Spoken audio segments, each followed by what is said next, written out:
Hey everybody, welcome back for another episode here at T. Roy Cooks. Folks, I had a request from one of my subscribers to make a Salisbury steak. It's an American classic dish. I'm going to show you how I do Salisbury steak. So Byron, this video is for you, buddy. I appreciate the request. Alright folks, let me show you what goes in this recipe. And I may add some stuff spur of the moment, but if I do, I'll let you know. Got some ground meat, alright? I'm using 80-20 ground chuck. You can throw in some pork if you want, or turkey, however you want to fix it. It's basically like a meatloaf recipe. I've got an egg going in, a little butter, some onion. I got some already sliced mushrooms, panko breadcrumbs. You can use regular breadcrumbs if you want. Got some beef stock. Gonna need some flour to tighten up that gravy a little bit. I got some red wine. This is optional. You don't have to use red wine if you don't want to. I like to put a little bit of steak sauce. Use your favorite steak sauce, or use Worcestershire, which I've got here also. Either way works. A little garlic powder, and salt and pepper to taste, folks. Let's throw this together. All right, folks, I took this onion, cut it in half, and I just quartered 1/2 of it, and we're just gonna finely dice some of this onion. We're gonna throw that in with the hamburger meat. All right, folks, here's my 2 pounds of hamburger meat. Going in with the onion that I just diced up. 1 egg, busted up in there.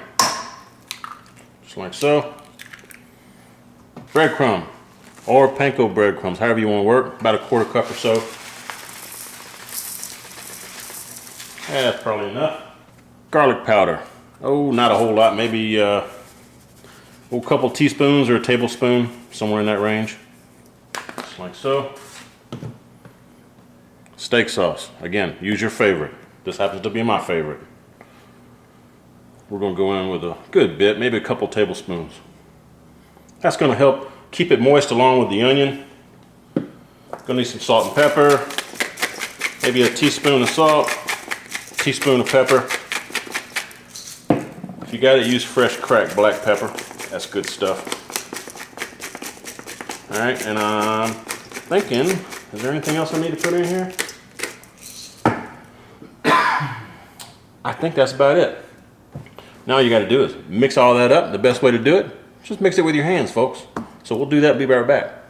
Folks, I did want to mention too, when you're making hamburgers or something like this, or meatloaf, whatnot, you don't want to overwork the meat. I mean, you just want to fully incorporate everything, just mix everything together really good, but you don't need to overwork it. That'll make it really tough. So we're just about done here. Looking really good too. All right, so that's what we got. We're just gonna half that. Probably gonna half that and half that. So I got four nice size ones, because you know me and Karen, we like good size patties. Let me see how big this one turns out to be. Kind of want to make like a oblong shape one. So do like this in your hand. Kind of roll it, you know, press it, roll it, press it, roll it, press it, and it'll eventually form that oblong shape like that right there. See, isn't that cool? Press that baby down a little bit. That's going to be our fake steak, basically, is what you got right there. That's what Salisbury steak is anyway. We'll do the rest of these like that, and we'll be right back. Okay, folks, now I'm going to grill mine on this cast iron griddle here. It's got little raised channels on it right there, you can see. Now I've had this in the oven preheating at 450 degrees. Oh, probably about 10 minutes. Just kind of getting that extra grease off of there real quick. And we're fixing to put some sear marks. Turn that baby up on high. So again, this is Salisbury steak. I'm going to treat it like a steak. Just going to go ahead and pop a couple of these on there real quick. See if we can, I may be able to, no, I'm just going to do 2 at a time, because I want them to look good. There we go. And you don't need to cook them all the way through. You basically just want to cook them until they get, you know, a little brown on the outside, get a nice crust on them. And then you take them off, you know, brown both sides of course, but take them off after a couple of 2 or 3 minutes on each side, let them rest. Then we're going to put the gravy together, and we're going to finish cooking them in the gravy. It's going to help keep them really tender and juicy. Folks, it's going to be fantastic. Okay, everybody, I think these are about ready. Oh yeah, those are looking really nice. All right, now what I'm going to do is put all of these back on here, if I can. I think they'll fit on there. That. Close enough. Okay. I'm gonna take that, cover with some foil, and put that in the oven. I'll be right back. All right, everybody. So my Salisbury steaks are in the oven. The oven is off. I'm just have them tinted in foil on that that hot griddle just to keep them warm. And now we're going to turn our attention to making a little bit of gravy. All right, I've got 2 tablespoons of butter and maybe a teaspoon, 2 teaspoons of olive oil in there. Got that all melted up nice. In fact, you can see my butter starting to burn just a little bit. I'm going to go in with some onions. And since I have already put onions into the Salisbury steaks, I'm not going with a whole lot of onion here. I just want to sweat them down for just a minute. Then we're going to add our mushrooms. In fact, let's go ahead and put the mushrooms in there. What do you say? And these are just some regular old, already store-bought, sliced up mushrooms. They're going to wilt down a little bit. And you don't want to put any salt in this yet because that's going to take all that moisture out of these mushrooms. We don't want that to happen. All right, everybody, we have cooked these onions down. They're started to wilt down and turn translucent. Smelling fantastic. So I've got the butter and olive oil in there. Now we're going to go in with a couple of tablespoons of flour. And we're just going to cook this flour through just until it doesn't, to get that flour taste out of it. And the mushrooms and the onions will absorb all of that flour. So just give this a good turn around, mix around and everything for about a minute and a half, 2 minutes maybe.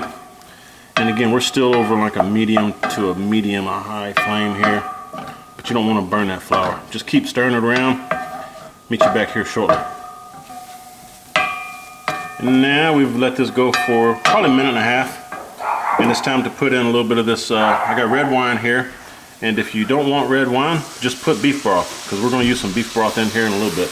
Doesn't take a whole lot, but you just want to kind of let the alcohol cook out of here real quick, scrape the bottom, and then we're going to add the beef broth. All right, we're back. It's been about a minute, and again, that didn't take long, did it?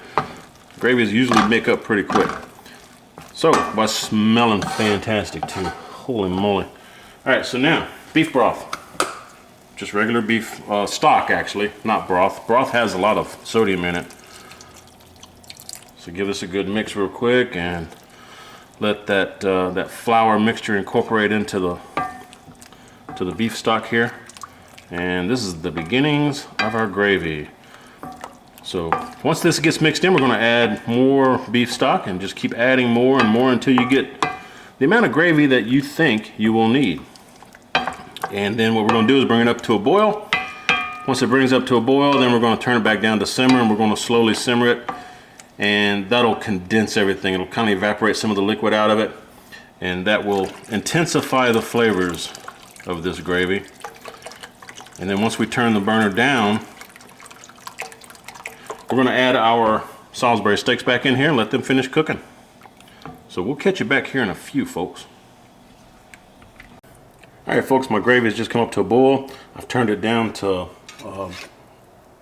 like a medium-low, basically. I'm just going to add these Salisbury steaks right back in here. And what we're going to do, we're going to let this simmer. And I may flip these over midway, but cover them with some of the juice. And just keep basting them a little bit throughout the cook. But we're going to let them cook. They need to finish cooking, so at least 20 minutes on simmer, and that's going to help thicken that gravy up. I may go 30 to 45 minutes. We'll see. I'll bring you back when they're getting close to being done.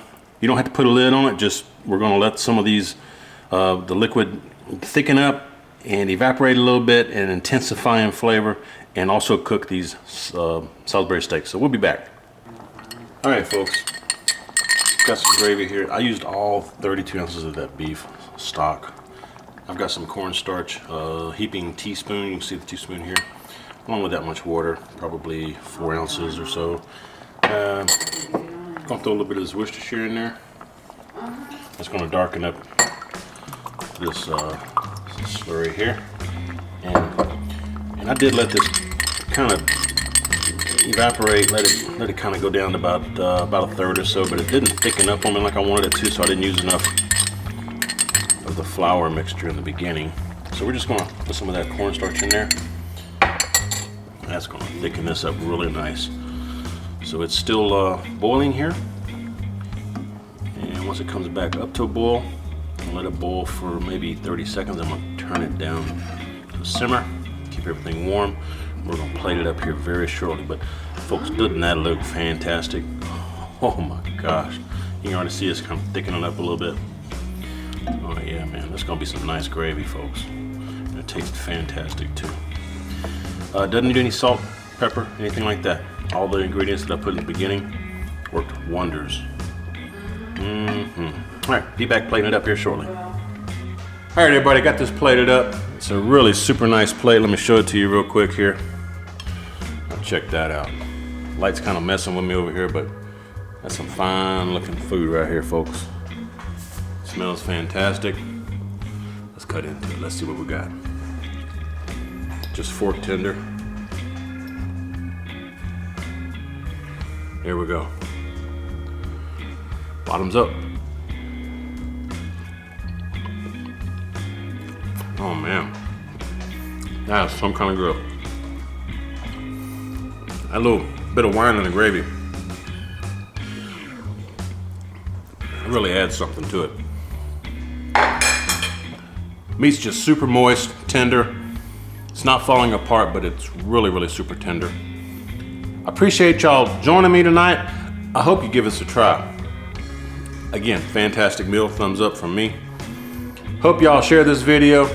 If you try it out, let me know what you think about it. But I hope you share the video, and when you do, please tell all of your friends that T-Roy cooks responsibly. Ha! See y'all next time. Hey everybody, welcome back for another episode here at T-Roy Cooks. I appreciate you joining me once again. Folks, we're gonna do a sauce. Hang on.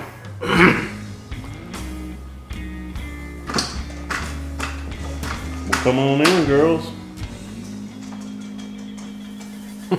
Oh, got a dog door.